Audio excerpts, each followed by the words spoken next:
Hindi pa tayo uuwi. Masyado pa maaga. Hindi rin kita ihahatid hanggat hindi pa kita pinagsasawaan. Aray, nasasaktan ako. Bitiwan mo ako. Tulong! Tulungan niyo ako! Huwag ka nang pumalag. Wala namang makakarinig at tutulong sa'yo dito eh. Manahimik ka na lang, Teresa. Huwag na huwag kang magsusumbong dahil sisiguruhin ko na hindi mo na makikita pa ang anak mo o sisiguruhin ko na palalayasin ko kayo sa bahay na yon. Manggagancho, walang utang na loob. Naririnig niyo ba ang sarili niyo? Hindi porke mahirap kami ay tatrato niyo kami ng ganito. Nandito kami bilang tao na humihingi ng tulong para mabigyan ng hustisya ang kahayupang ginawa niya sa nanay ko. Hindi niyo ba nakikita ang mga pasa at sugat niya? Tingnan niyo, mga bulag ba kayo? Ha? Tandaan niyo ito. Lahat kayo. May araw din kayong lahat sa akin. Hayop ka? Sino ka ba talaga? Mapapatay kita! Taon 2009. Si Quijor. Isang araw, bandang 4:00 ng hapon, kasabay ng manakanakang pagpatak ng ulan na sinasabayan pa ng malalakas na kulog at kidlat, ay ang walang humpay na pagmamakaawa ni Teresa sa kanyang asawa. Hawak ni Romeo ang kanyang bag at nakayakap naman sa paa nito ang naninikluhod na kanyang kinakasama. Nag-iiyakan din ang 2 batang lalaki na nasa edad 7 at 5 taong gulang pa lamang. Romeo, maawa ka. Huwag mo kaming iiwan ng mga bata. Kailangan ka namin. Kailangan ka ng mga anak mo. Tama na, Teresa. Bitiwan mo nga ako. Patawarin mo ako. Sinubukan ko namang mahalin ka, kaya lang sa ngayon ay sigurado na ako sa nararamdaman ko. Paano mo nagawa sa akin to? Hayop ka. Wala kang kwentang ama. Hindi ka man lang naawa sa mga bata. Sa loob ng maraming taon, ginamit mo lamang ako. Kung si Lisa talaga ang mahal mo, sana hindi mo na lamang ako pinaasa. Sana hindi mo ako binuntis na hayop ka. Napakasama mo. Pero ano naman ang magagawa ko, hindi ba? Anong magagawa ko kung sa simula't sapul ay ipinanganak ka na walang konsensya? Sige, umalis ka. Umalis ka na at huwag ka na magpapakita pa. Ito ang tatandaan mo, Romeo. Hindi ka magiging masaya. Isinusumpa ko. Pagbabayaran mo ang lahat ng ito. Wala akong pakialam sa sasabihin mo, Teresa. Tapos na tayo. Pagkalabas ni Romeo ng bahay, walang kasing bilis na tumakbo at sumunod ang panganay nilang anak na lalaki. Tatay! Huwag mo kaming iwan, tatay! Tatay! Pumasok ka sa loob ng bahay. Hindi mo pa nakikita ang umuulan? Kalimutan mo na may tatay ka. Sige na! Tatay! Tay! Anak, tama na. Halika na. Wala na tayong magagawa pa. Tuluyan niya na tayong iniwan. Bakit niya tayo iniwan, nanay? Hindi niya ba tayo mahal? Hindi na ba babalik si tatay? Saan po siya pupunta, nay? Wala nang maisagot pa si Teresa sa sunod-sunod na tanong ng kanyang panganay na anak kay Romeo. Patuloy sa paghagulgol sa gitna ng malakas na buhos ng ulan habang mahigpit na nakayakap ang bata sa kanyang ina. Hindi mapigilan ni Teresa ang pagdaloy ng luha sa kanyang mga mata habang nakikitang nasasaktan sa nangyari ang kanyang mga anak. Pinupunasan niya ang basang katawan ng bata dahil sa ulan at pagkatapos ay pinalitan niya yon ng damit. Ramdam niya ang dobleng sakit na nadadama ng 2 batang naguguluhan pa rin sa mga nangyayari. Nung mga oras na yon, mas nanaig ang takot na kanyang nararamdaman kung paano gagampanan ng mag-isa ang responsibilidad na iniwan sa kanya ni Romeo. Ang panganay na anak na si Ara ay nasa edad 15 taon pa lamang at nag-aaral noon sa sekundarya. Anak niya yon sa una niyang asawa na pumanaw 5 taon pa lamang matapos nilang maikasal. Maswerte na nagkaroon sila ng anak bago yun pumanaw, ngunit alam niya ang hirap na magpalaki ng bata na walang katuwang. Bagay na muling gumugulo sa kanyang isipan noong mga sandaling yun. Walang mapagkukunan ng sapat na pera si Teresa para itaguyod ang araw-araw na pangangailangan ng kanyang mga anak. Ume-extra lamang siya sa paglalaba kay Don Gregorio. Yun din ang may-ari ng lumang bahay na kanilang tinitirhan. Mula kasi na magloko si Romeo ay hindi na sila nakapagbayad ng upa sa bahay na kanilang inuupahan, kaya naman pinalayas sila ng may-ari noon. Nagmabuting loob na tinulungan sila ng matandang mayaman na si Don Gregorio, kaya sila ay pinatira sa nasabing bahay. Matapos mabihisan ni Teresa ang anak, tumungo siya sa kusina at binuksan ang lalagyan nila ng bigas. Lalo lamang siyang napahagulgol nang makita ang kakarampot na laman ng kanilang bigasan. Nadatnan siya ni Ara sa ganoong sitwasyon na nanggaling pa sa sentro. Pinagbabantay kasi yon ng tindahan ng kanyang guro kapag araw ng Sabado at Linggo. Nay, nandito na po ako. May dala po akong bigas at... Oh, bakit umiyak kayo? Totoy? Bunso? Ano nangyari? Nasaan si nanay? Umalis si tatay, ate. Iniwan niya na tayo. Lumayas na siya at hindi na siya babalik pa. Naku, huwag na kayong umiyak. Nandito naman kami ni nanay diba? Mahal na mahal namin kayo at hindi namin kayo pababayaan. Sandali lang at ilalagay ko muna tong mga dala-dala kong pagkain sa kusina. Nagugutom na ba kayo? Opo, ate. Gutom na po kami. O siya, sige. Magluluto muna ako, ha? Nakangiti, ngunit may kurot sa puso ni Ara na makita sa ganong kalagayan ang kanyang mga kapatid. Tumalikod at napabuntong hininga siya nang makita ang basang bahagi ng kanilang sala mula sa tumutulong sira-sirang bubong. Dumiretso sa kusina at nadatnan ang kanyang nanay Teresa na nakatulala habang hawak ang pantakal ng kanilang bigas. Nay, okay lang po ba kayo? Ako na po dyan. Umupo po muna kayo. Ay, tubig. Gusto niyo po ba ng tubig? Sandali lang po, ha? Heto po, Nay. Uminom po muna kayo ng tubig. Salamat, anak. Totoo po ba? Umuwi kanina si tatay at... Huwag na lang natin pag-usapan. Okay lang ba kung ikaw na munang mag-asikaso dito sa kusina? Masakit kasi ang ulo ko. Iidlip lang muna ako, anak. Ilang gabi na rin kasi akong hindi makatulog na maayos. Masyado po kasi kayo nag-iisip ng kung ano-ano, kaya ayan. Sige nanay, magpahinga na po muna kayo. Huwag po kayo mag-alala, kaya natin to. Basta magpakatatag lang po kayo at kailangan namin kayo ng mga kapatid ko. Wala naman po tayong magagawa kundi tanggapin at magpatuloy na lamang sa buhay. Ay, huwag kayo mag-alala. Kapag nakapagtapos na ako ng pag-aaral, sisiguruhin ko na bibigyan ko kayo ng magandang buhay, Nay. Salamat, anak. Napakaswerte ko dahil may anak akong katulad mo. Mahal na mahal ko kayo ng mga kapatid mo.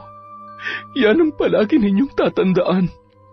Mahigpit na yakap na lamang ang itinugon ni Ara sa kanyang ina, bago yun tumalikod at muling tumulo ang mga luha. Huwag kayong mag-alala. Balang araw ay magiging maayos din ang lahat. May dahilan kung bakit kailangan pagdaanan natin ang lahat ng ito. Basta ako, hanggat kaya ko, hanggat humihinga ako, mayroong pag-asa. Ako ang aahon sa pamilya natin sa kahirapan, Nay. Abalang naglinis ng buong bahay habang nagluluto ng hapunan ang dalaga. Pagkatapos ay ginising niya na ang mga nakatulog niya ring kapatid, katabi ng kanilang ina. Totoy, bunso, bangon na. Nakaluto na si ate. Nay, kain na po tayo. Sige lamang anak, kumain na kayo. Hindi pa ako nagugutom. Sigurado po ba kayo? Baka hindi pa po kayo kumakain mula kanina, ha? Siya, titirhan na lamang po namin kayo ng pagkain. Ang kulit mo naman. Busog nga ako, di ba? Kumain na kayo. At pwede ba? Huwag kang maingay. Ang sakit-sakit na nga ng ulo ko eh. Sige po. Halina kayo, Totoy, bunso. Ano bang nangyayari kay nanay? Para ngayon ko lamang siya nakitang ganon. Siguro dahil masama lang talaga ang pakiramdam niya. Sige na, maupo na kayo. Kumain kayo na marami, ha? Marami tayong ulam ngayon. Masarap at paborito niya ang itlog at pansit canton, hindi ba? Opo, ate. Paborito namin to ni Bunso. Pansit canton at itlog. Kinabukasan, araw ng linggo. Nay, alis na po ako. Kalahating araw lang naman po ako magbabantay sa tindahan. Nagluto na po ako ng almusal ninyo. Kumain na lamang po kayo at kagabi pa kayo hindi kumakain. Sige na. Salamat anak. Aalis din ako mamaya at maglalabada ako. Masakit pa rin ang ulo ko at katawan. Kung hindi po kaya ng katawan ninyo, ako na lamang po maglalaba mamaya pag uwi ko, Nay. Hindi na anak, ako na.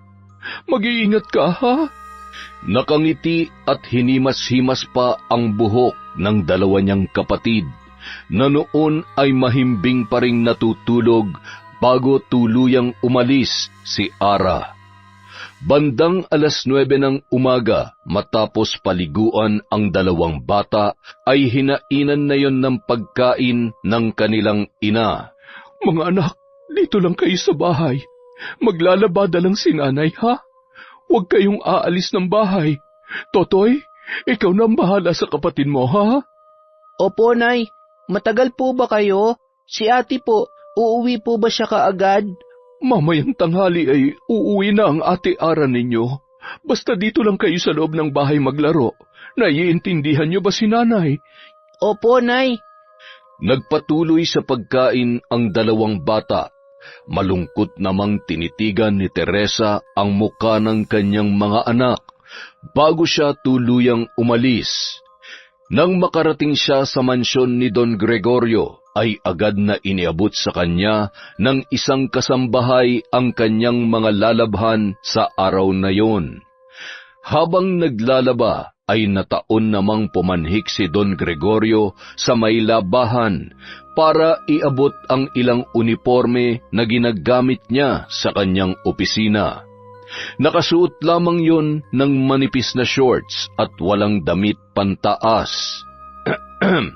Teresa, makikisuyo nga ako nitong mga uniforme ko. Unahin mo muna at ingatan mo, ha? Kayo po pala, Don Gregorio. Magandang umaga ho. Akin na ho. Ako na po ang bahala dyan. Ayos ka lang ba? Mukhang namumugto yung mga mata mo, ah. Kumusta naman ang paninirahan nyo sa lumang bahay? Kumusta kayo ng mga anak mo? Umuwi na ba si Romeo? Ayos lang naman po kami ng mga bata. Si Romeo po, wala na po siya. Tuluyan na pong sumakabilang bahay. Hayaan mo na. Ganyan talaga ang buhay. Malas niya dahil nagawa niyang ipagpalit ang isang butihing may bahay na tulad mo. Napakasipag mo at higit sa lahat ay maganda ka. Kung may kailangan kayo ng mga bata, magsabi ka lamang. Huwag kang mahihiyang lumapit sa akin, ha? Sir, nakahanda na po ang almusal niyo sa mesa. Hinihintay na po kayo ng apo ninyo. Ay siya, sige. Mag-almusal na rin kayo. Teresa, tumayo ka muna rin at mahirap magtrabaho na walang laman ng tiyan. Nag-almusal na ho ako bago ko umalis sa bahay. Maraming salamat na lamang po. Isang malagkit na tingin, kasabay ng matamis na ngiti ang namutawi sa muka ni Don Gregorio bago yun tuluyang umalis. Napansin naman yon ng matandang katulong, sabay na pailing-iling. Teresa, ayusin mo nga yung damit mo at sa susunod ay huwag ka magsusuot ng manipis na bestida dahil masyadong mainit sa mata, ha? Oh, pasensya na ho. Wala naman ho sigurong problema dahil tayo-tayo lang naman ho ang nandito. Hindi ko naman po inaasahan na magagawi rito si Don Gregorio. Ay basta, maigi na nag-iingat. Teresa, huwag mo sanang mamasamain. Huwag ka masyadong magtitiwala sa mga tao sa paligid mo. Kahit pa alam ko na malaki ang pangangailangan mo, huwag mong hayaan na... Mila, pakisuyo naman itong paboritong ulam ng apo ko. Ay, sandali lang ho. Nariyan na. O siya, dito na muna ako, ha? Napakibit balikat na lamang si Teresa na animoy naguguluhan sa mga sinabi ng matandang katulong. Matagal nang naninilbihan ang matandang dalagang kasambahay sa pamilya ni Don Gregorio. Mula nang maliit pa lamang ang mga anak ng kilalang Don na noon ay nagsisipagtrabaho na sa ibang bansa at may kanya-kanya ng maayos na buhay. Ang tanging kasama na lamang nito sa mansyon ay ang kanyang pinakamamahal na apo sa bunso niyang anak.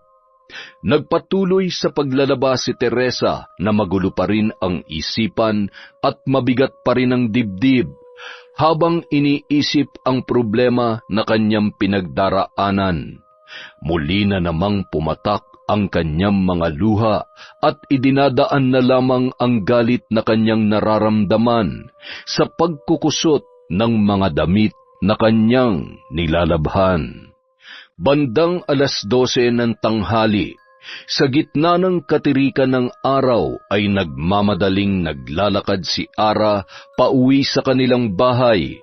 Nababatid niyang naiwan ang dalawa niyang kapatid sa kanilang bahay at hindi mawalang kabahan, lalo na't minsan mayroong kakulitan ang dalawang bata. Natuwa naman siya nang madatnan ang mga yon na noon ay magkatabing natutulog sa sahig, hawak ang kani-kanilang paboritong laruan na regalo ng kanilang tatay. Binuhat niya ang mga yon at inilipat sa higaan. Nang kargahin ang kanilang bunsong kapatid ay napansin niya na inaapoy yon ng lagnat.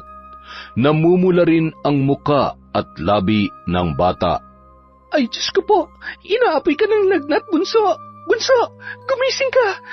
Anong nararamdaman mo? Masakit ba ang ulo mo? Tumango-tango na lamang ang bata, sabay nangilid pa ang luha. Agad na naglagay ng tubig sa palanggana at binanlian ng mainit na tubig hanggang sa maging maligamgam ang temperatura. Ipinunas niya yon sa katawan ng kanyang bunsong kapatid at pagkatapos ay pinalitan niya ng manipis na sando ang damit noon. Pinahiran niya ng langis ang talampakan ng kanyang bunsong kapatid. Kumalma naman siya nang mapansin na bahagyang pinagpapawisan na yon. Tinabihan niya ang bata at bahagya pang hinimas-himas ang likod at muli na yung nakatulog. Bandang 5:00 ng hapon nang si Ara ay magising, agad siyang nagligpit at nagluto ng hapunan. Maya't maya niyang sinisilip ang kanyang bunsong kapatid na noon ay hindi pa rin tuluyang bumababa ang lagnat. Maya-maya lamang ay dumating na rin si Teresa at dumiretso sa kusina sabay inilapag ang 2 kilong bigas na binili niya mula sa kinita sa paglalaba. Nay, mano po? Salamat, anak. Anong oras ka nakauwi? Kanina papuntang hali. Napagod po ba kayo? Oo, marami-rami yung nilabhan ko ngayon. Kumusta ang mga kapatid mo? Nasa kwarto ho. Natutulog ho, Nay. Si Bunso po pala nilalagnat. Ano? Ay, sandali. Diyos ko, pinainom mo ba siya ng gamot? Bunso! Bunso! Ay, oo nga, nilalagnat siya. Iabot mo sa akin yung gamot. Kailangan ko siya mapainom ng gamot. Nay, wala na pong laman yung... Wisit, kasalanan to ng lalaking yon. Kapag may nangyari sa anak ko, hindi ko mapapatawad si Romeo. Mapapatay ko siya. Mapapatay ko siya. Nanginginig ang kamay na ikinuyom ni Teresa. Niyakap siya ng mahigpit ni Ara na noon ay nakakahalata na sa paiba-ibang matinding emosyon ng kanyang ina. Nay, may naitabi po akong pera dito. Para po sana to sa project namin, pero may 2 linggo pa naman po ako para pag-ipunan yon. Ibibili ko na lang po muna ng gamot. Akin na. Akin na ang pera. Kailangan ko siya mapainom ng gamot. Hindi pwede magkasakit ang bunso ko. Sigurado ho kayo? Nay, sandali lang ho. Patakbo pang umalis si Teresa at wala man lamang pakialam yon sa damit niyang basa pa dahil sa paglalaba. Wala sa sariling pumara ng tricycle at sumakay yon papunta sa bayan. Pagkarating sa bayan ay agad siyang bumaba ng tricycle at dire-diretsyong naglakad na hindi man lamang naririnig ang boses ng driver na noon ay tinatawag siya. Aling Teresa! Aling Teresa! Yung pamasahin niyo po! Paktay kang bata ka. Boundary na sana eh. Wala yata sa sarili. Ay, ano ba nangyayari sa kanya? Baliktad pa nga ang tsinelas eh. Pambira naman oo. Mukhang tuluyan na nga pinabayaan ng asawa. Ay, hindi bali na nga. Ay, pero nakakaawa talaga eh. Matapos bumili ng gamot si Teresa ay nagmamadali siyang lumabas. Napalingon sa bandang kaliwa na noon ay mayroong mag-asawa na magkahawak ang kamay. Bigla na lamang nagpantig ang kanyang pandinig at bahagyang nandilim ang paningin, dala ng labis na galit. Sinugod niya ang mga yon. Mga taksil! Mga hayop kayo! Papatayin ko kayo! Ale, ano ba? Bitawan mo nga asawa ko! Baliw! Okay ka lang ba, mahal? Humahagulhol si Aling Teresa na dinampot ang nabasag na bote ng gamot na kanyang binili. Pilit niyang dinadampot ang nabasag na bote at nanginginig ang kanyang mga kamay na sinasapo ang likido. Hindi. Kailangang uminom ng gamot ni Bunso. Kailangang gumaling na ang anak ko. Isang babae naman ang lumapit at nagpakalma sa kanya. Napansin niya na may malalim na pinagdaraanan si Teresa. Tinulungan niya yung bumangon at pinaupo sa tabi. Doon ay tuluyang bumuhos ang emosyon ng ginang at naikwento ang tunay na kalagayan ng kanilang pamilya. Isa sa mga tauhan ng mayamang babae ang inutusan niyang bumili ng gamot at ilang groceries. Ibinigay yon kay Teresa sabay pinasakay nila sa tricycle pabalik sa bahay nito. Mangiyak-ngiyak pa si Teresa na labis na nagpapasalamat sa babaeng tumulong sa kanya. Nang makababa ng tricycle ay nagmamadali yung naglakad. Halos hindi siya makahinga dahil sa sobrang kaba na nararamdaman nung mga oras na yon. Ramdam niya ang panlalamig ng kanyang buong katawan at halos mabitawan niya na ang may kabigatan niyang bitbit nang marinig ang nagpupumalahaw na si Ara at si Totoy. Bunso, gumising ka! Gumising ka! Hintayin mo si Nanay, Bunso! Bakit tayo niya nang gumising, ate? Ano pong nangyayari sa kanya? Bunso!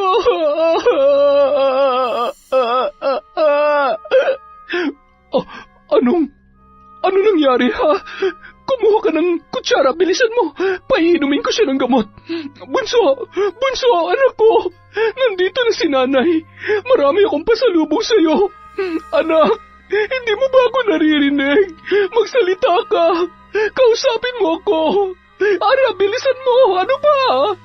Anak, huwag mong gawin sa akin to. Huwag mong iiwan si Nanay. Maawa ka naman sa akin. Hindi. Hindi ka pwedeng mamatay, anak ko. Nabalot ng kalungkutan at pagdadalamhati ang buong kabahayan. Makalipas ang 1 buwan, matapos mailibing ang bunsong anak ni Teresa, ay wala pa rin yon sa sariling katinuan. Madalas ay nakatulala at palakad-lakad sa kung saan-saan. Isang araw, Nay, wag ho kayong aalis ha. Masyado hong mainit sa labas. Tingnan niyo ho yung paa niyo, may mga sugat na. Totoy, bantayan mo muna si nanay ha, papasok lamang si ate. dahil sa mga nangyari, hindi na nakapagpatuloy pa sa pag-aaral si Totoy. Pilit na lamang tinatapos ni Ara ang ilang linggo ng kanyang pasok.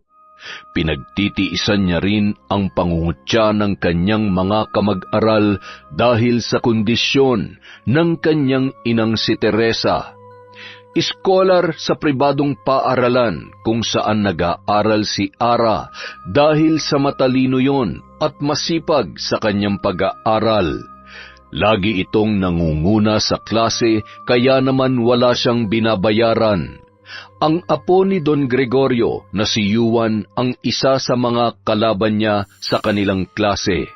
Mayabang at madalas ay pinag-iinitan ang kanyang mga kamag-aral. Isa na sa kanyang mga binibiktima ay si Ara. Uy, sa wakas pumasok ka na, Pango. May exam pa naman tayo ngayon. Nag-aaral ka ba? Naku, paano pag bumagsak ka? Ha? Saan ka na pupulutin yan? Wala ka namang pambayad ng tuition. Wala na nga ata kayong makain eh. Sa pagkakaalam ko, kung hindi dahil sa lolo ko, hindi maipalilibing na maayos yung namatay mong kapatid. Tapos, yung labandera naming may sayad, nanay mo pala yun? Classmates, nakita nyo na ba nanay nito, ha? Yung nanay niyang aning-aning, palakad-lakad at... sabihin mo ng kahit na ano sa akin, pero hindi ko hayaan na kutsain mo ang nanay ko. Wala kang alam, kaya atiko mo yung bibig mo kung ayaw mong basagin ko yung pagmumukha mo. Ang yabang mo ah, asal kalye ka pala eh. Ang lakas ng loob mo na itulak ako. Alam mo ba kung saan ka pupulutin? Baka nakakalimutan mo, ultimo bahay na tinitirhan nyo ay pag-aari ng lolo ko. Kaya matuto kang lumugar. Pareho lang kayo ng nanay mo, baliw. Sabi lang manahimik ka. Sa sobrang lakas ng suntok ni Ara, ay pumutok ang nguso at tumulo ang dugo sa ilong ng binatilyo.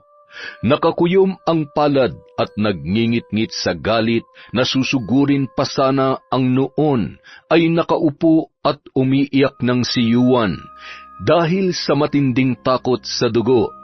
Sakto namang dumating ang kanilang mestra at ipinadala sa klinik si Juan at agad namang pinapunta sa guidance office ang dalaga. Nagpaliwanag siya sa kung anong totoong nangyari at kung bakit niya nagawa yun kay Juan. Hindi naman siya pinaniwalaan dahil wala man lamang isa sa kanyang mga kaklase ang nagsalita para sa kanya. Bagkus ay pinagkaisahan pa siya ng mga yon. Suspendido at binalaan din siya na posibleng mawalan ng bisa ang pagiging iskolar niya, dahilan para manlumo ang dalaga. Wala sa sarili na umuwi at hindi mapigilan ang pagpatak ng kanyang luha dahil sa isang iglap ay tila gumuho ang kanyang pangarap na makapagtapos sa pag-aaral.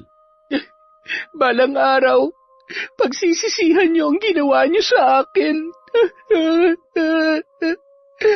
Habang naglalakad at nagpapahid ng luha, napalingon siya sa mga taong nagkukumpulan at nagbubulong-bulungan.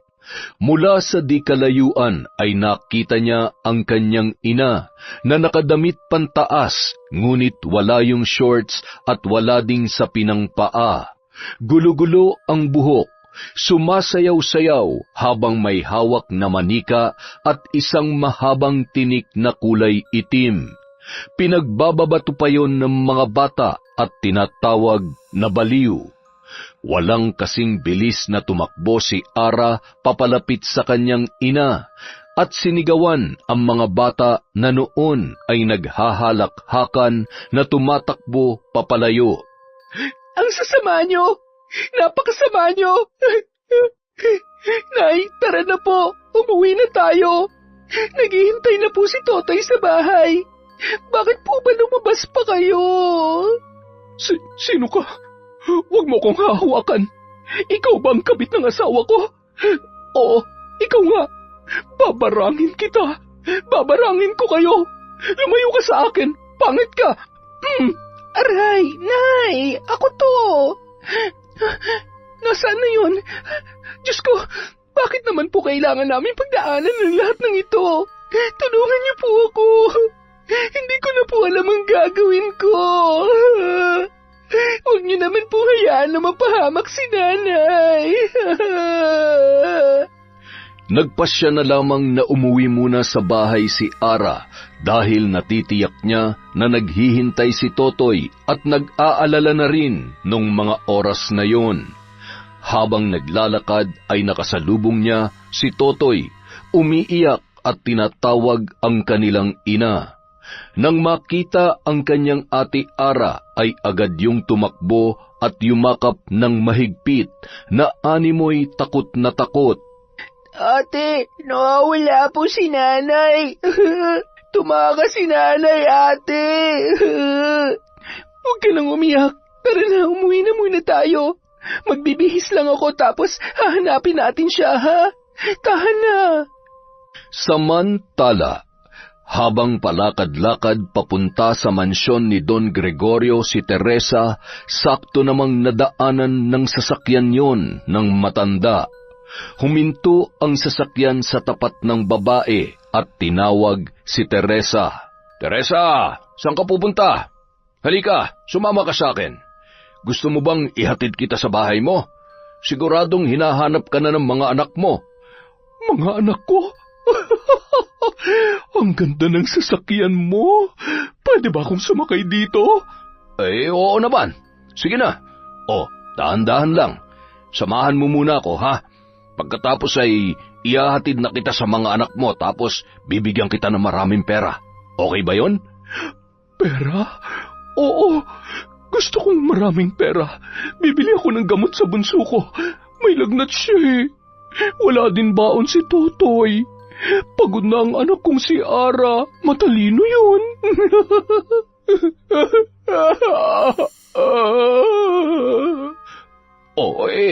Bakit ka umiiyak?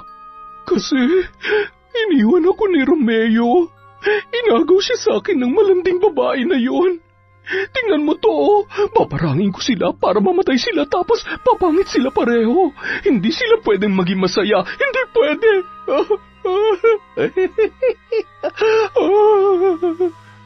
Huwag ka na magalit.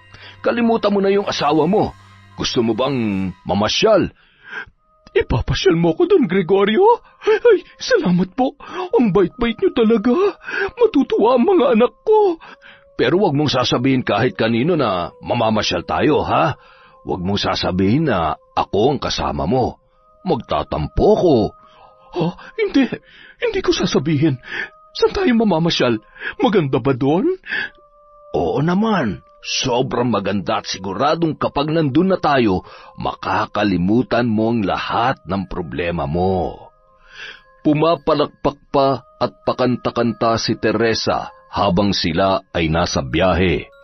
Dinala yon ni Don Gregorio sa isang bahay na nasa karatig lalawigan lamang.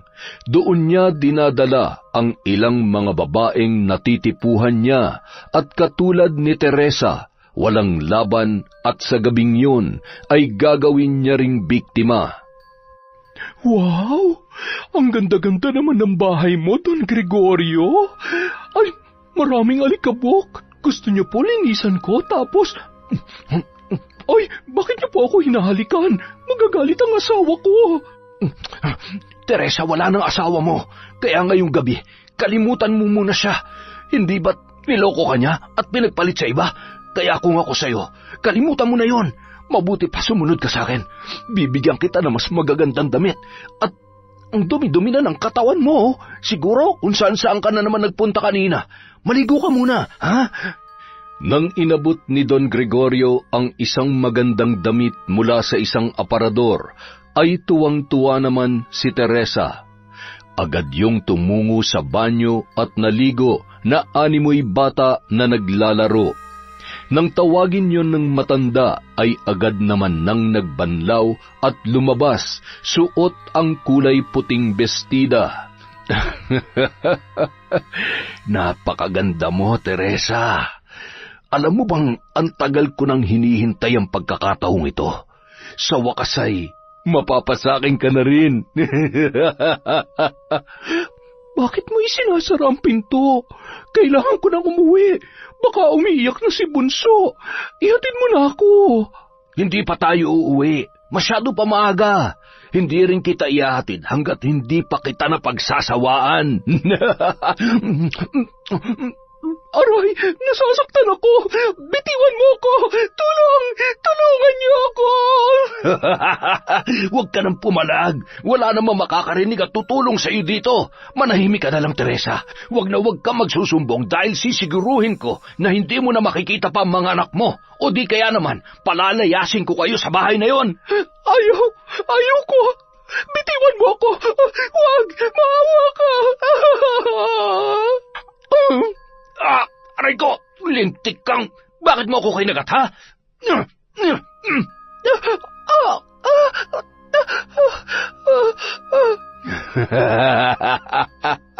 Wala ka nang kawala ngayon, Teresa.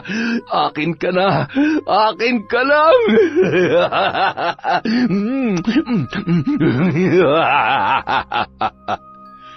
Nang gabing yon, ay pinagsawaan ni Don Gregorio ang katawan ng kaawa-awang si Teresa.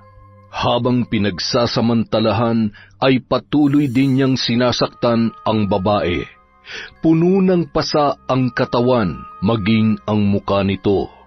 Nawalan ng malay dahil sa labis na takot at panghihina dahil sa pangahalay ng walang awang matanda. Nang isakay niya sa kotse si Teresa ay wala pa ring malay. Nang makarating sila sa isang alanganing lugar, iniwan niya na lamang doon ang babae na nakahandusay sa gilid ng kalsada at nagmamadaliong sumakay at umalis. Samantala, mangiyak-ngiyak na rin ang magkapatid na sina Ara at Totoy na umuwi sa kanilang bahay. Inabot na sila ng 12:00 ng gabi at kapwa pagod na sa paghahanap sa kanilang ina. Ate, anong gagawin natin? Paano na si nanay? Baka sakaling makita siya ng mga tanod na hiningan natin ng tulong kanina at ihatid na lamang siya dito sa bahay. Ulan pa yata. Ipagdasal na lang natin na nasa maayos na kalagayan si nanay at makauwi siya ng ligtas. Ay, halika na. Kumain muna tayo at kanina pa kumakalamang sikmura ako eh. Ay, pasensya ka na, Totoy, ha? Alam kong hindi madali ang sitwasyon natin ngayon. Huwag ka mag-alala. Maawain ng Diyos at lilipas din ang lahat ng ito. Mahigpit niyang niyakap at hinimas-himas ang ulo ng kanyang kapatid na si Totoy. Kinaumagahan, nagising ang dalawa dahil sa sunod-sunod na katok sa kanilang pintuan. Tulungan niyo ako! Buksan niyo itong pinto! Nay, ano nangyari sa inyo? Bakit ang dami niyong pasa? Sino may gawa nito sa'yo? Huwag ka maingay. Isara mo ang pinto, bilis. Si Don Gregorio, masama siya. Papatayin niya ako. Papatayin niya ang mga anak ko. Shh, huwag ka maingay. Nay, ano ba talaga nangyari? Anong ginawa niya sa'yo? Nirape ka ba ng hayop na yon? Nay, sumagot ka. Huwag mong sabihin yan. Magtago tayo. Huwag kang lalabas. Shh, shh, shh. Napasalampak sa sahig, hawak ang ulo at napahagulhol na lamang si Ara. Sa itsura at takot na nababasa niya sa mukha ng kanyang ina. Nababatid niya ang kahayupang ginawa ni Don Gregorio kay Teresa. Nay, huwag kayong matakot. Kailangan natin magsumbong at pagbayarin ang may gawa nito sa'yo. Tumingin ka sa akin, Nay. Tutulungan ko kayo. Hindi natin palalampasin to. Halika na. Mahigpit na yumakap si Teresa kay Ara na animoy batang takot na takot at nangangailangan ng pagkalinga. Isinama rin nila sa barangay hall si Toto na hindi halos makapagsalita at naguguluhan sa mga nangyayari. Sa mukha nito ay mababanaag ang takot at kaba. Nang makarating sa barangay ay agad na nagsumbong si Ara sa kanilang kapitan at ilan pang opisyal ng barangay na naroroon. Kilala mo ba ang taong pinagbibintangan ninyo?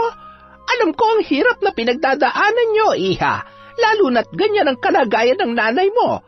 Pero hindi naman tama na gawin yung daan yan para manggancho. Hindi ba't si Don Gregorio pa nga ang tumutulong sa inyo? Napakawalang utang na loob nyo naman. Manggagancho, walang utang na loob. Naririnig nyo ba ang sarili nyo? Hindi porke mahirap kami ay itatrato nyo kami ng ganito. Nandito kami bilang tao na humihingi ng tulong para mabigyan ng hustisyang kahayupang ginawa niya sa nanay ko. Hindi niyo ba nakikita ang mga pasa at sugat niya? Tingnan niyo, mga bulag ba kayo? Ha? Wala sa tamang pag-iisip ang nanay mo. Paano kung gawa-gawa niya lamang sa imahinasyon niya mga pinagsasasabi niya sa'yo? Sinasabi ko sa'yo, iha, baka lalo lamang kayo mapahamak kapag itinuloy niyo pa ang pagrereklamo. Tandaan niyo ito, lahat kayo. May araw din kayong lahat sa akin. Tara, nanay, Totoy, umuwi na tayo. Abat, masyadong matapang. Wala namang sapat na ebidensya. Hay, ang aga-agay nakakasira ng araw. Matawagan nga si Don Gregorio at nang mapalayas ang pamilya mukhang pare-parehong may tililing. Noong araw din yun, nang malaman ni Don Gregorio ang tungkol sa mga nangyari, ay naglakas loob pa yung pumunta sa bahay ng mag-iina. Nang matanawan yon ni Teresa, ay wala yung kasing bilis na nagtago sa ilalim ng isang katre at takot na takot. Anong ginagawa niyo dito? Nakarating na po ba sa inyo ang pagrereklamo namin laban sa inyo? Nandito ako para iparating sa iyo ang labis na pagkadismaya ko sa mga nalaman ko. Ako pa talagang sisiraan ninyo? Ako na tumulong at siyang may-ari ng bahay na ito. Hindi ko mapapalampas ito, lalong-lalo na't nalaman ko na sinaktan mo rin pala ang apo ko. Aba, hindi ka nga talaga ata marunong lumugar, iha. Mukhang sumusobra ka na. Sumusobra? Alam nyo, oo, napakalaki ho ng utang na loob namin sa inyo. Pero kahit kailan ho, hindi tamang pagsamantalahan ng kahinaan ng ibang tao. Oo, wala ho sa tamang pag-iisip ang nanay ko. Pero alam ko rin po na nagsasabi siya ng totoo. Wala ho kaming laban sa inyo dahil mahirap lang kami. At dahil mahirap kami, lahat ng mga taga rito mapapaniwala nyo sa kasinungalingan nyo. Aalis ho kami dito pero ito lang po ang tandaan ninyo. Pagbabayaran nyo sa takdang panahon ng mga kasalanan nyo sa amin. Ni isa, wala pang nagtangkang kalabanin ako, iha. Siguraduhin mo lang na bago sumapit ang dilim, nakaalis na kayo. Kung hindi ay mapapaaga ang pagkatupok nyo hanggang sa tuluyang kayong maging abo. At ni isa walang tutulong sa inyo. Ingrata! Bitawan niyo po ang ate ko. Huwag niyo po siyang sasaktan. Ate! Nakangisi at dinuro-duro pa ni Don Gregorio ang dalaga na punong-puno ng pagbabanta. Nung araw ding yun, nag-alsabalutan ang mag-iina. 100 lamang ang laman ng pitaka ng dalagita. Sumakay sila ng tricycle papuntang bayan at doon ay maghahanap ng pwede nilang upahan. Naisip ni Ara na mas madali siyang makakahanap ng mapapasukan doon ng trabaho. Isang malaking kahon naman ang hindi binibitawan ni Teresa na animoy naglalaman ng importanteng bagay na kanyang pinakaiingat-ingatan. Kahit sa dalawa niyang anak ay hindi niya pinapahawakan yun. Habang sila ay nakatayo sa tapat ng isang butika, ay biglang kumaway ang kanilang ina sa isang magandang ginang na mayroong maayos na postura. Tumakbo si Teresa at mahigpit na yumakap doon, na labis namang ikinagulat ni Ara, kaya nagmamadali siyang sinundan yun. Nako, pasensya na po kayo. Ikaw bang panganay niyang anak? Ikaw ba si Ara? Anong nangyari sa nanay mo? Bakit ang dami niyang pasa? Ho? Kilala niyo ho ang nanay ko? Siya ang tumulong sa akin. Magandang babae at mabait. Bumili siya ng gamot ni Bunso at maraming pagkain. Wala na si Bunso. Patay na siya. Nandun na siya sa langit, kaya malungkot na si nanay. Wala na yung ikinalulungkot ko. Diyos ko, nakakaawa naman. Ay, teka, bakit kayo nandito at bakit ang dami niyong dalang damit? Saan kayo pupunta? Ang totoo po niyan, hindi ko pa po alam. Pinalayas ho kami ni Don Gregorio, yung may-ari ho ng bahay na tinutuluyan namin. Si Don Gregorio? Wala pa rin palang puso ang hayop na yon. Siguradong may ginawa na naman siyang kademonyohan. Magagabi na't delikado kung maghahanap pa kayo na matutuluyan. Sa kondisyon ng nanay mo ay mahihirapan ka lang. Sumama na lamang kayo sa akin. Huwag kayong matakot. Hindi ako katulad ni Don Gregorio. Sa tingin ko ay kailangan natin ang tulong ng isa't isa, iha. Sumakay kayo sa sasakyan ko. Sa bahay na lamang natin pag-usapan ang lahat.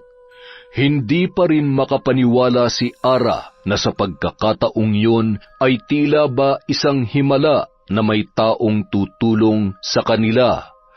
Para sa ikabubuti ng kanyang ina at kapatid ay hindi siya tumanggi, lalo na't nararamdaman niya ang kabutihang loob at intensyon ng ginang. Matapos maghapunan ay pinainom ni Miranda ng pampatulog si Teresa upang maging kalmado at makapagpahinga ng maayos. Pagkatapos ay seryoso nilang pinag-usapan ni Ara ang mga nangyari. Napakahayop talaga ng lalaking yon. Tumanda na't lahat-lahat ay mapagsamantala't manyakis pa rin. Dati akong empleyado sa kumpanyang pagmamay-ari ng kanilang pamilya. Dalaga pa ako noon. Ay, isa rin ako sa maraming biktima ng kababuyan niya.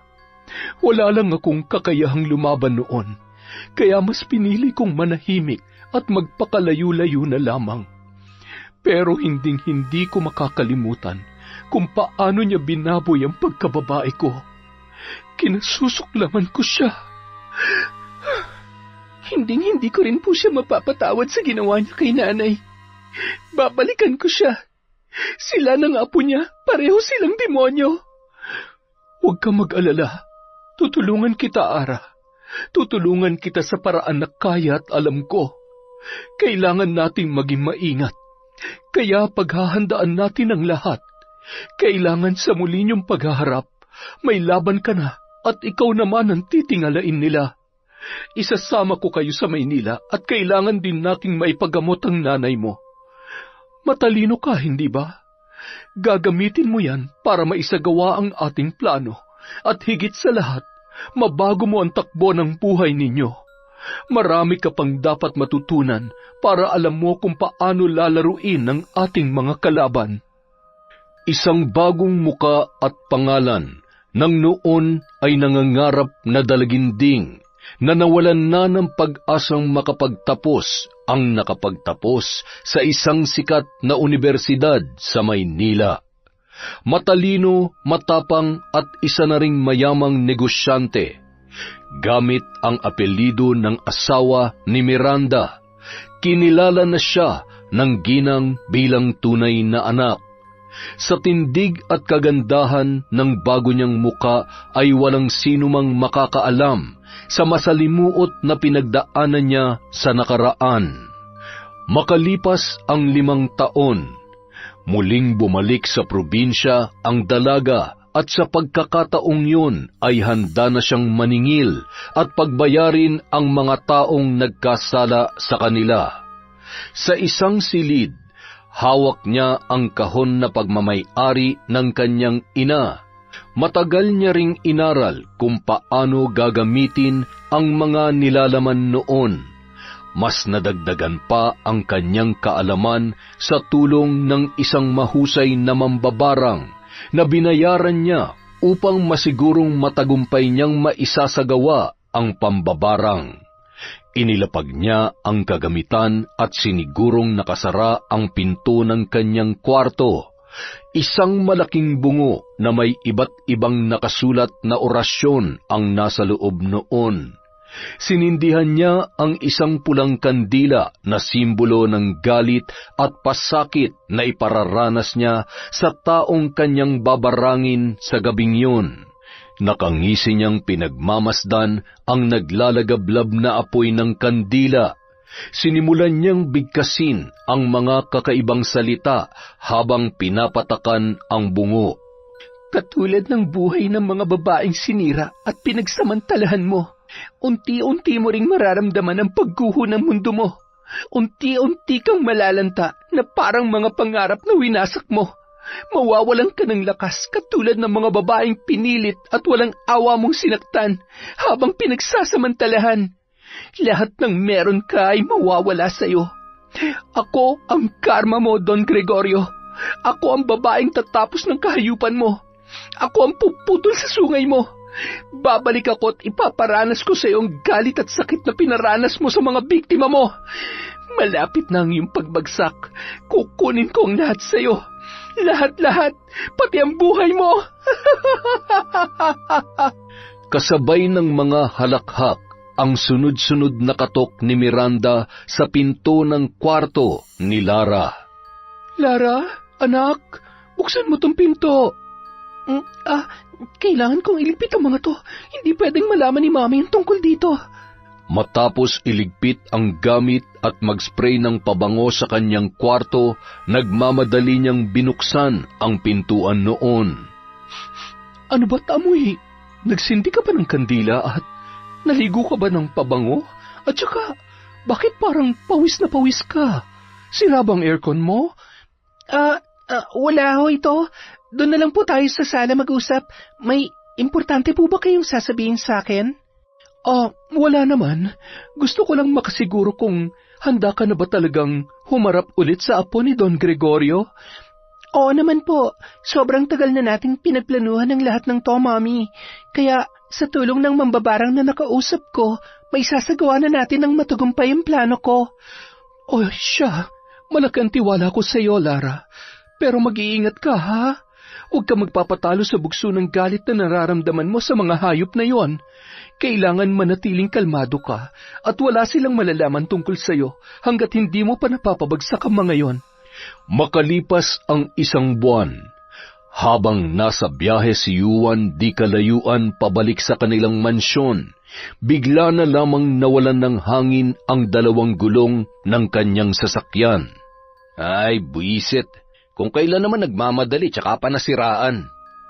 Padabog na lumabas yon at sinipa-sipa ang gulong, sabay na pabuntong hininga. Puros naman kamalasan ng araw na to. Buisit talaga. Maya-maya, bigla namang may tumigil na isang mamahaling sasakyan at bumaba ang isang magandang babae. Inalalayan pa yon ng 2 naka-uniformeng lalaki. Hi! Kailangan mo ba ng tulong? Ano nangyari sa kotse mo? Oh no! Mukhang napaglaruan ang gulong mo. Hi, I'm Juan. Parang ngayon lang kita nakita rito. Galing Maynila? Miss... Yes, Miss Lara de Guzman. Sandali lang ha. Kuya, can you help him fix his car? Alam mo, I'm sure sinadya to. Siguro marami kang kaaway, no? Wala naman. Napagtripan lang siguro. Buti na nga lang at hindi ako nadisgrasya. Ay, kung nagkataon, hindi sana tayo nagkakilala. Salamat. You're welcome. Ay, siya nga pala, baka sakaling matulungan mo rin ako. Plano ko kasing magpatayo ng mga bahay at negosyo dito sa lugar nyo. Baka sakaling may kakilala ka na... Tama lang palang nagkakilala tayo. Ang totoo niya, naghahanap ako ng buyer ng mga ari-arian namin. Mahina na ang lolo ko at may malubha na siyang karamdaman. Paisa-isa na ring nalulugi ang ilan sa mga... Ay, di ko naman maasikaso lahat ng mga negosyo niya. Nahihirapan ako dahil hindi ko naman mapantayin yung husay niya bilang isang negosyante. Mas kailangan kong pagtuunan ng pansin ang pag-aalaga kay lolo kaysa sa negosyo niya. Ang galing naman. Kaya tayo nagkakilala ngayon dahil ikaw din pala ang sagot sa problema ko, Yuan. Makalipas ang ilang buwan, halos lahat ng ari-arian ng matanda ay naibenta na kay Lara. Naging malalim ang pakikipagkaibigan ng dalaga sa apo ni Don Gregorio na si Yuan. Natutuwa naman ang matanda na makita ang babae na pinapangarap niya para sa kanyang butihing apo. Lara, iha, salamat sa pagdalaw. Maraming salamat sa walang sawang pag-aalaga mo sa amin ng aking apo na si Yuan. Alam mo, hindi ako nagkamali na sa'yo ko halos na ibenta ang mga ari-arian ko. Lalo na't alam ko at nakikita ko kung gaano ka kagaling sa negosyo. Kung mayroon man akong hihilingin ngayon, sana'y magkatuluyan kayo ng aking apo. Nakikita ko na nagkakasundo kayo. Alam mo ba na ni minsan ay wala pa siyang babaeng ipinakilala sa akin? Ikaw pa lamang. Kayo po talaga? Matalik na magkaibigan lamang po kami. At saka, hindi po ba alis din naman po siya kapag wala na kayo? I mean, kapag patay na kayo. Pero, hindi ko po sinasabi na malapit na kayo mamatay, ha? Ano lang po, nabanggit niya lang sa akin na kung sakali man, susunod na rin siya sa parents niya sa ibang bansa. Ay, nakakalungkot mang isipin, pero hindi ko nga yata matatakasan ang katotohanan yan. Hindi ko na rin maintindihan kung bakit hindi ako gumagaling. Kung ano-ano na lamang na sakit ang dumadapo sa katawan ko. Wala man lamang nagawa ang kayamanan ko para manatiling malakas ako. Ganyan po talagang buhay. Kaya nga po habang malakas pa tayo, piliin natin maging masaya at tumulong sa ibang tao. Para naman, kapag nawala tayo dito sa mundo, maaalala lahat ng kabutihan na ginawa natin. Libre maging masaya, basta wala tayong sinasagasaan na tao. Lalong-lalo na yung mga taong nasa laylayan, yung wala nang kakayanang ipaglaban ng kanilang sarili. Ay, ano ba yan? Naninikip ang dibdib ko. Pakiabot nga ang tubig, iha. Salamat. Alam mo, iha, sa lalim ng mga sinabi mo para namang masyadong mahirap ang pinagdaanan mo para maging ganap kang isang mayamang negosyante. Tama po kayo. Lahat po ng paghihirap ay pinagdaanan ko na bago ko narating ang buhay na meron ako ngayon. Kaya nga po, kung may tao man akong hindi makakalimutan, yun ay ang mga taong walang puso at mapagsamantala. Ay, sandali lang po ha, may itatanong lamang po ako kay Yuan. Ngumiti pa ng matamis ang dalaga bago tuluyang lumabas sa kwarto ng matanda. Ay, walang-wala pa yan sa sakit na mararanasan mo, tanda. Siyempre, gusto ko munang masaksihan kung paano ka luluha kapag nawala ang pinakamamahal mong apo. Nasa na nga ba yun? Yuan? Yuan? Sinong babaeng kausap niya? Umiiyak ang babae. Ang sabi niya kay Yuan ay kailangan nitong panagutan ang batang kanyang dinadala. Pinangakuan siya nito ng pagmamahal at pakakasalan. Sinabi rin niya na pinilit lamang siya ni Yuan. Bakit ba ang kulit mo? Gaano ka ba kasigurado na ako ang ama niyang dinadala mo? Ay nako, lasing ako noon. Lasing tayo pareho, kaya imposible. Alam mo, mas mabuti pa, ipalaglag mo na lang yan eh.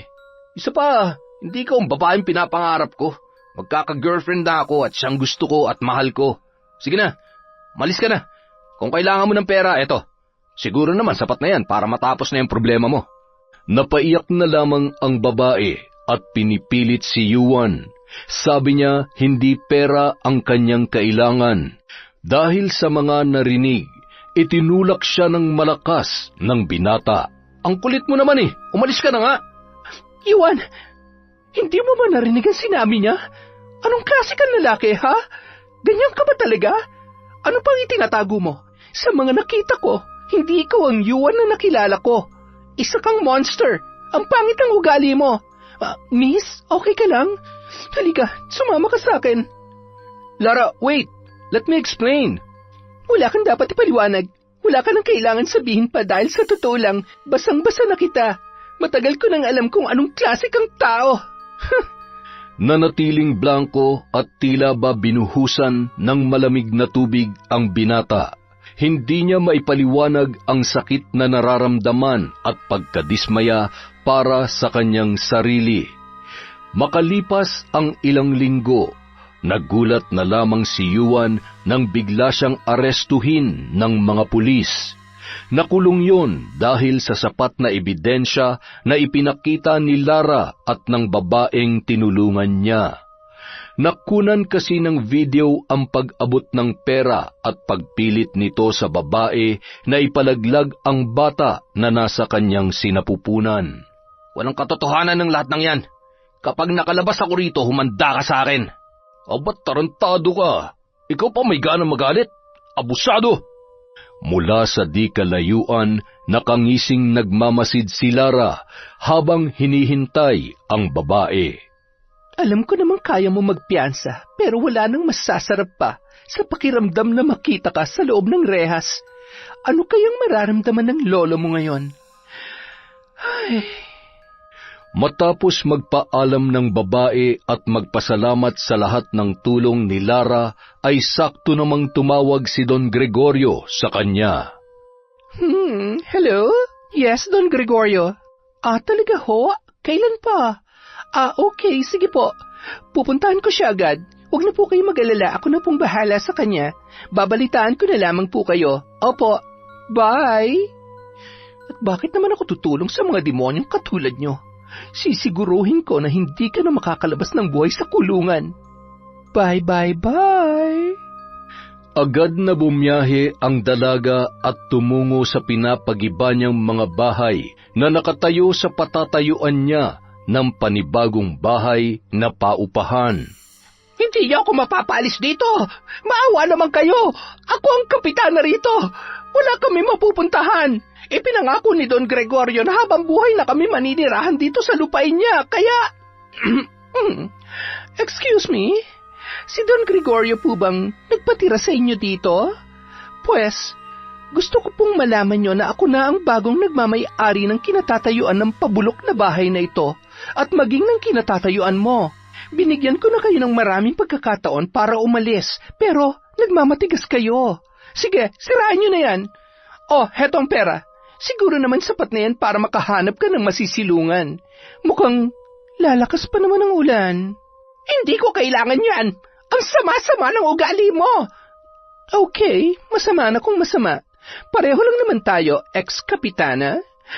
Ay, ang sarap sa pakiramdam. Sige, itapon at sunugin nyo na yung mga nabubulok na basura sa lupain ko. Akin na yung pera. Makonsensya ka sana sa ginagawa mo. Mukhang pera ka pa rin naman pala hanggang ngayon. Kunwari ka pa. Sabi ko naman sa'yo, ito na ang araw na ipinangako ko sa'yo. Pasalamat ka dahil may natitira pa akong katitig na awa para sa'yo at sa mga apo mo. Ay, makakaakyat pa kaya ako sa langit sa mga pinagagagawa ko? Ay. Bago umuwi sa kanilang bahay, dinaanan niya pa si Yuan sa kulungan. Anong ginagawa mo dito? Sabihin mo nga sa akin ng totoo. May kinalaman ka ba sa nangyayari? Ano bang ginawa ko sa'yo para gawin mo sa akin to? Bakit mas pinili mong tulungan ng babaeng yun kaysa sa akin? Kaibigan mo ako at anak ng putya. Minahal kita. Minahal? Talaga ba, Yuan? Bakit? Dahil higit na mas maganda ako kaysa dun sa babaeng inabandona mo? O dahil mas mayaman ako? Ano? At saka anong karapatan mong kwestiyonin ang pagtulong ko sa kanya? Alam mo, kahit naging kaibigan man kita, hindi pa rin ako papanig sa baluktot mong utak. Wala kang kwenta. Mula nun hanggang ngayon, hindi ka pa rin talaga nagbabago. Sadyang napakatulis pa rin ang sungay mo. Hindi ko makakalimutan ang lahat ng ginawa mo sa akin noon. At lalong-lalo na ang panghahalay ng lolo mo sa nanay ko. Hayop ka? Sino ka ba talaga? Mapapatay kita. Mapapatay? Oops! Nakakatakot ka naman, Yuan. Kaya lang sisiguruhin ko na mauna kang mamatay. Bye! Bumalik ka rito! Magbabayad ka! Ay, ang tanga-tanga ko talaga. Kinagabihan. Katulad ng mga babaeng ginawa mong katatawanan at pinaglaruan, babalutin ng pagkabahala ang iyong isipan. Mananakit ang iyong sandata na ani mo'y minamartilyo. Palulubugin ko yung tiyan mo katulad ng mga binuntis mo at tinakbuhan. Ipinagmamalaki mo yung kagwapuhan mo at magandang katawan mo, pues mas gagawin kitang pangit para maranasan mo kung anong pakiramdam ng nilalait. At yung katawan mo, tutubuan ng galis at manunuyot na parang matanda ang iyong balat. Kamumuhian mong sarili mo at pandidirihan ka ng bawat taong makakakita sa'yo. Samantala. Ang sakit ng ulo ko. Ang tenga ko. Tumigil kayo. Ang ingay. Parang nabibiyak ang ulo ko. Tulong! Tulungan niyo ako. Hindi ko na kaya. Aray! Lintik na pakaingay mo Nasisiraan ka na ba ng ulo? Patahimikin niyo nga tong hinayupak na to. Bakit nagkakaganyan yan? Ay, kadiri ang itsura. At anong nangyayari sa balat mo, ha? May sakit ka ba? Baka nakakaaway yan, ha? Ang lansa! At buhay pa, amoy nabubulok na! Boss, ilabas niyo na to! Ilibing niyo na! Amoy na agdas na Tama na. Maawa kayo. Tumigil kayo. Lolo, tulungan mo ako. Kinabukasan. Don Gregorio? Don Gregorio? Ma'am Lara, masama po ang pakiramdam ni Don Gregorio. Nasa kwarto niya ho at ayaw din kumain. Ganun ba? Sige, ako nang bahalang magpakain sa kanya. Ay, hindi pa naman siya mamamatay. Hindi pa pwede. Kailangan niya munang magluksa para sa kanyang pinakamamahal na apo. Don Gregorio? Ay, Diyos ko, ayos lang po ba kayo? Pasensya na ho, ngayon lang ako nakapunta dahil abala ho ako sa negosyo at inaasikaso ko rin ho yung kaso ni Yuan. Pagkatapos kaninang umaga ho, nung bumisita ako ay... Kumusta ang apo ko? Makakalabas na ba siya? Don Gregorio, mamaya na ho. Kailangan niyo ho munang kumain dahil... Hindi ako kakain hanggat hindi ko nalalaman kung ano na ang kalagayan ng apo ko. Okay. Ay, ang totoo po niyan ay nagpunta po ako rito para ipaalam sa inyong nangyari sa apo ninyo. Wala na po siya. Patay na si Yuan. Ano? Hindi totoo yan. Hindi papatay ang apo ko. Kailangan ko siya makita. Kailangan ako ng apo ko. Nakikiramay ho ako. Nakakalungkot man ang isipin dahil biglaan na nangyari. Maging ang nakasaksi sa pagkamatay niya kagabi ay hindi makapaniwala, Don Gregorio. Huwag po kayo mag-alala. Tutulungan ko po kayo para maisaayos ang bangkay niya. Yuan, apo ko. Kawawa ka naman. Akalain mong apo mo lang pala ang kahinaan mo. Ngayon, wala kang magawa para sa apo mo. Kung sa bagay, pinalaki mo nga siyang walang modo at respeto sa mga babae. Katulad mo, parehong-pareho lamang kayo. Huwag ka mag-alala. Pasasaan ba't magkakasama rin kayo ni Yuan? Sa ngayon, kapit lang tanda. May malaki pa kasi akong sorpresa na inihanda para sa'yo. Labis namang ikinalungkot ng mga magulang ni Yuan ang nangyari sa kanilang anak, ni hindi man lamang nila naihatid sa huling hantungan ang binata. Hindi na kasi sila nagkaroon pa ng pagkakataon na umuwi ng Pilipinas, lalo na't agad namang ipinalibing yon ng kanyang lolo.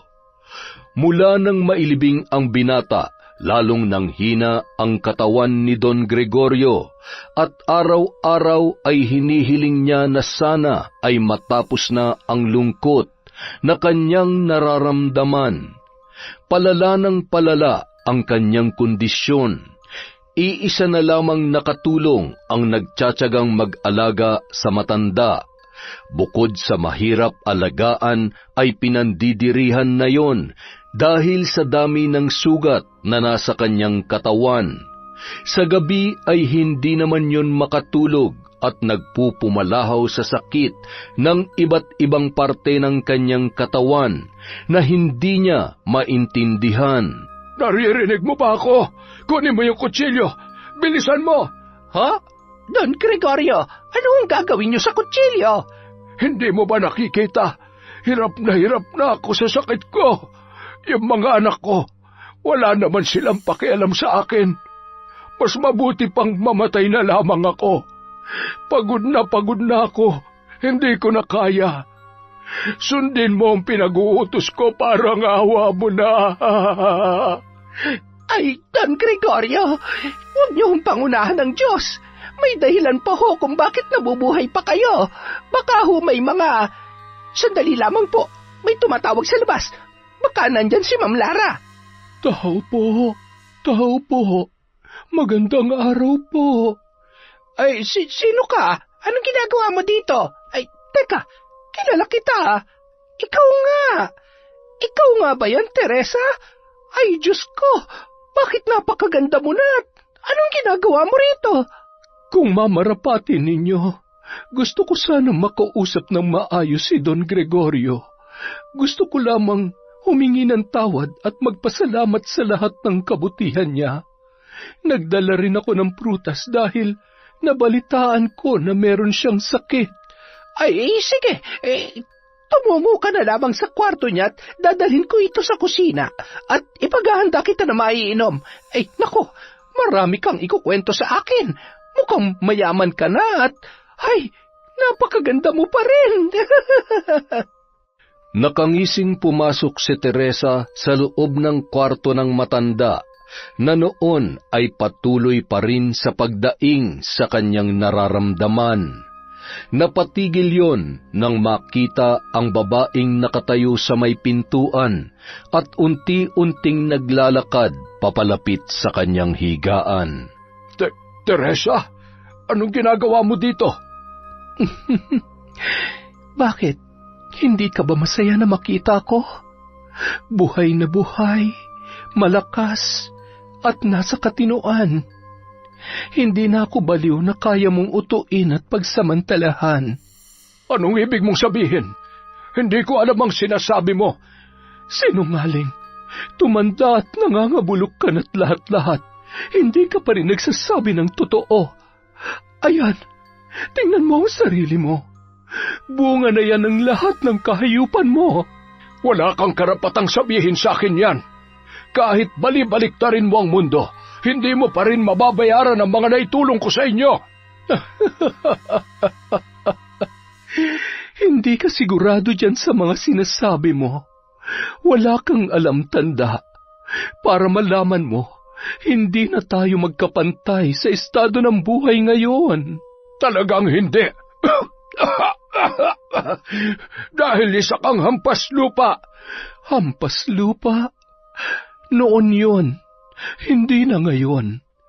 Sa totoo lang, mas mayaman at mas marami na akong ari-arian kesa sayo. Hindi mo alam, lahat ng meron ka noon ay pag-aari na namin. At ang tanging natitira na lamang sayo ay pabulok mo ng mansyon na kasing bulok at dumi ng pagkatao mo.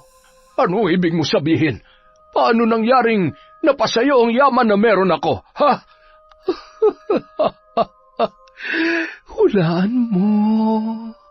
Hayop ka! Mapapatay kita! Nahihirapan akong huminga! Tulungan mo ako! Makalipas ang ilang sandali, bigla na lamang nangiwi ang bibig ng matanda at hindi na nagawa pang magsalita, at ni katiting na boses ay wala nang lumalabas sa kanyang bibig. Iniwan niya sa ganoong kalagayan si Don Gregorio at sinundan sa kusina ang katulong. Naging abala sila sa pagkakwentuhan hanggang sa nagpaalam na yon. Sakay ng magarang sasakyan, tumigil sila sa tapat ng isang simbahan. Manong, sandali lamang po. Hintayin niyo na lamang ako dito. Maluha-luha siyang pumasok sa loob habang inaalala ang pinagdaanan niya at ng kanyang mga anak.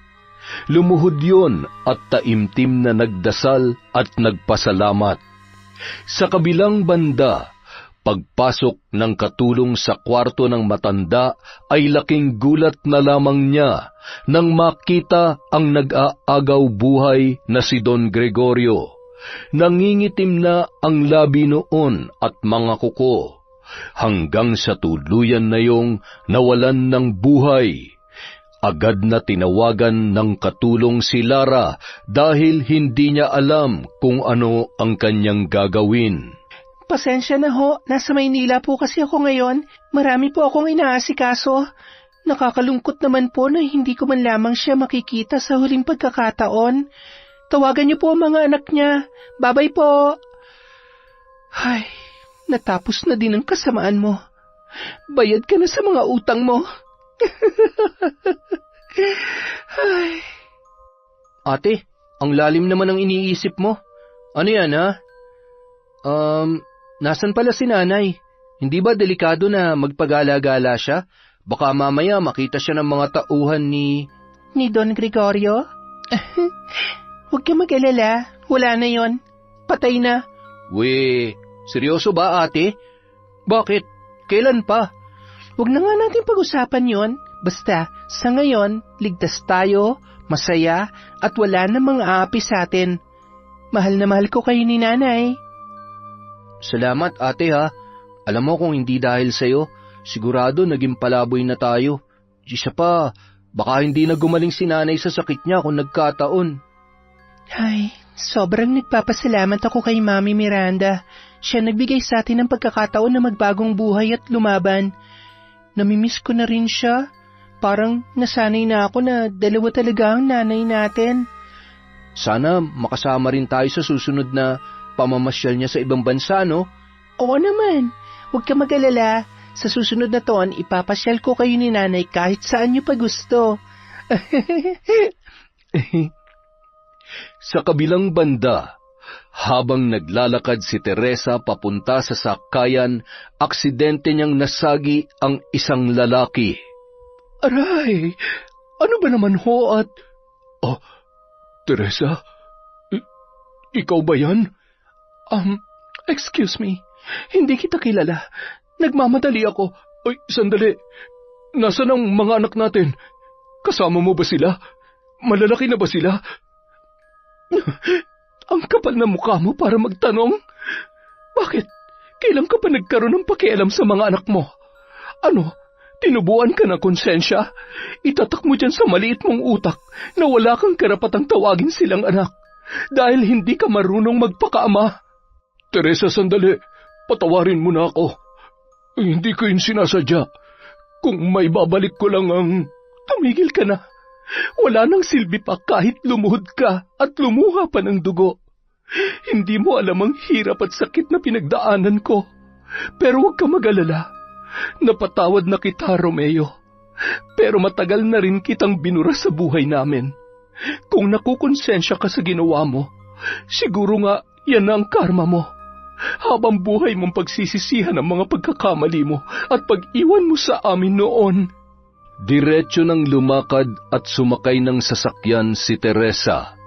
Hindi makapaniwala si Romeo kung paano nagbago ang buhay ng dati niyang kinakasama. Nanliit siya sa sarili at muling inusig ng konsensya, ngunit sa pagkakataong yun ay nababatid niya na malabo nang magkaroon pa siya ng ugnayan sa kanyang mga anak. Nang makarating sa bahay si Teresa, ay mahigpit niyang niyakap ang dalawa niyang anak. Okay lang po ba kayo, Nay? Umiyak po ba kayo? San po ba kasi kayo pumunta? Okay lamang ako, anak. Nakita ko ang Tatay Romeo mo kanina. Hinahanap niya kayo. Ay, sa susunod kasi huwag kayong aalis nang hindi niyo ako kasama. O di kaya si ate. Huwag niyo nang isipin pa yun. Kung nagawa natin mabuhay nang wala siya, lalo na ngayon, masaya na tayo kahit wala siya. Agad na pumasok sa kwarto si Teresa para magpahinga. Nagpalit siya ng damit hanggang sa gumulong ang kanyang butones sa ilalim ng kama ni Lara. Habang dinadampot niya yun, ay isang pamilyar na kahon ang tumambad sa kanyang muka. Kinuha at binuksan niya yun. Doon ay napagtanto niya na sa itsura ng mga gamit at dahil may ilang mga nadagdag, ay siguradong may gumagamit sa mga yun. Hawak ang kahon nang biglang pumasok si Lara. Nay, anong ginagawa niyo? Akin na yan. Anak, anong ginawa mo? Ginamit mo mga ito? Akala ko ba, ano ba talaga ang totoo? Bakit mo pinakailaman ang aklat at ang mga gamit ko sa pambabarang?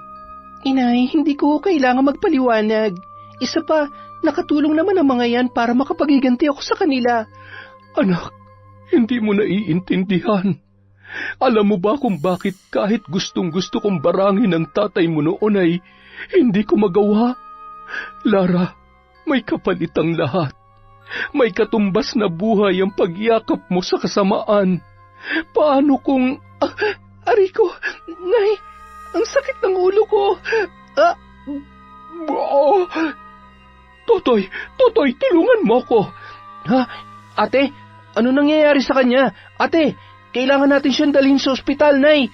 Huwag, hindi maaari. Hindi siya gagaling sa ospital. Kailangan natin ng albularyo na makakatulong upang tumiwalag siya sa itim na kapangyarihan na bumabalot sa kanya.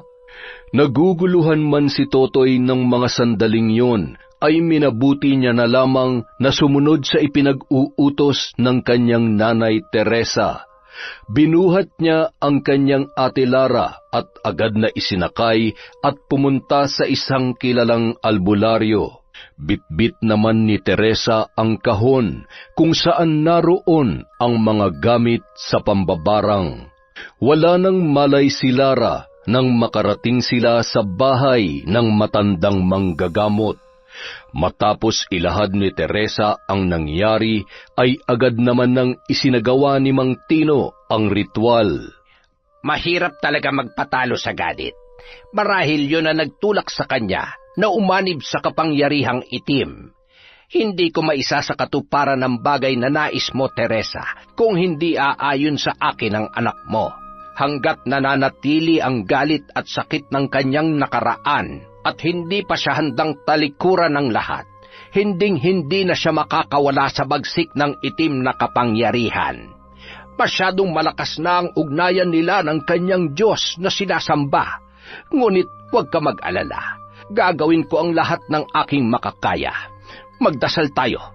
Ipagdasal natin siya dahil kailangan natin ang gabay ng Panginoon. Itinali ni Mang Tino ang kamay at paa ni Lara habang wala pa yung sapat na lakas na magpumiglas. Pagkatapos ay inihanda niya ang kanyang mga kakailanganin.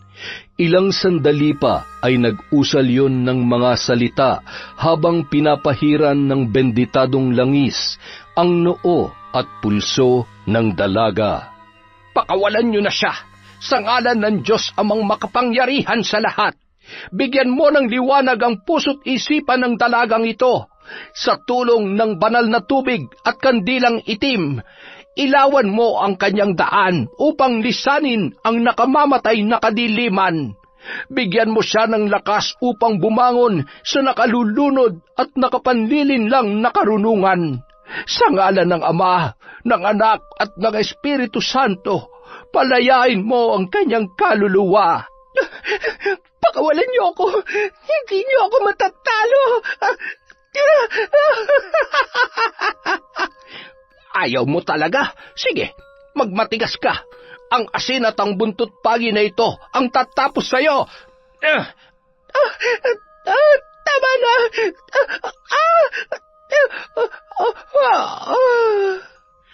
Isang itim na usok kasabay ng malakas na hangin ang noon ay kumawala sa katawan ng dalaga. Pawis na pawis, nanghihina at nagngingilid ang luha. Mahigpit yung niyakap ng kanyang ina habang hinahaplos ang buhok at pinapahid ang kanyang mga luha. Kailangan nating sunugin ang mga ito. Hanggat nakikita niya ang mga ito, ay maaari pa rin siyang matalo ng tukso ng demonyo.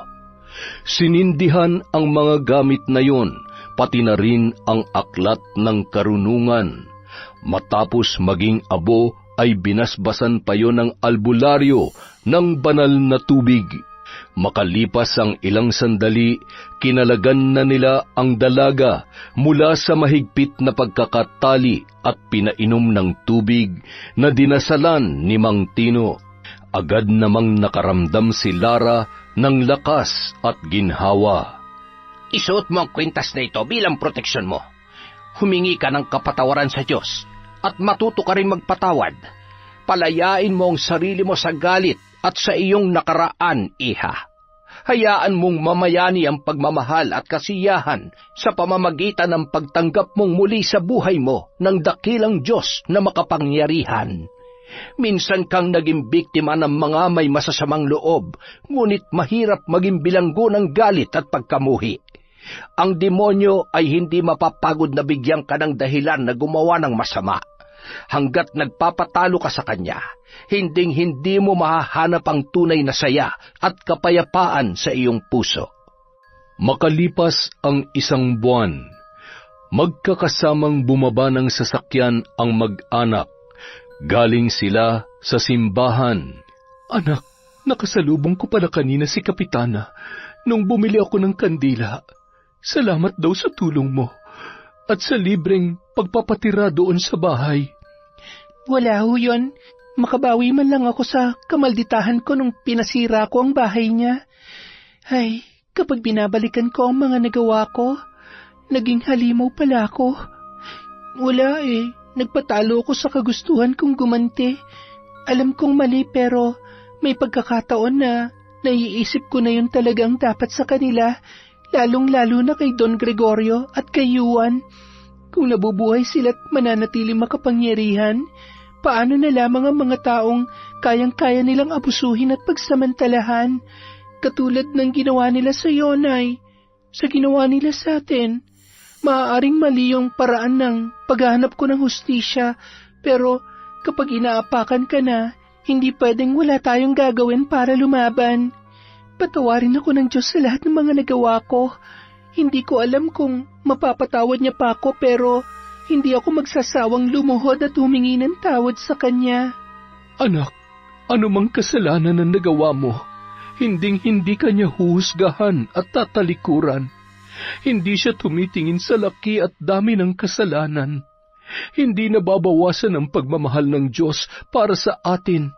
Ilang beses man tayong magkasala. Kaya nga, handa niyang pasanin ng krus para lamang matubos ang ating mga kasalanan. Kaya naniniwala ako na mas nakikita ng Diyos ang natitirang kabutihan dyan sa puso mo, ang pagsisisi mo, na minsang umanib sa tawag ng itim na kapangyarihan. Salamat po, Nay. Basta mula ngayon, kalimutan na natin ang lahat. Gusto ko po na maging masaya tayo sa buhay na meron tayo. Oh, bakit malungkot ata ang napakagwapo kong kapatid? May problema ba? Namimiss ko lang si Bunso. Siguradong kung buhay pa siya, masayang-masaya siya ngayon. Dati, pangarap lang namin ang magkaroon ng bahay, kotse, at maraming pagkain. Ngayon natupad na yun. Kaya lang, wala na siya sa atin. Huwag ka na mag-alala. Kung nasan man siya ngayon, alam ko masayang-masaya siya para sa atin. Hindi ba, Nay? Ayan, pinapaiyak niyo na naman si Nanay. Halika kayo dito. Mahal na mahal ko kayo, mga anak ko.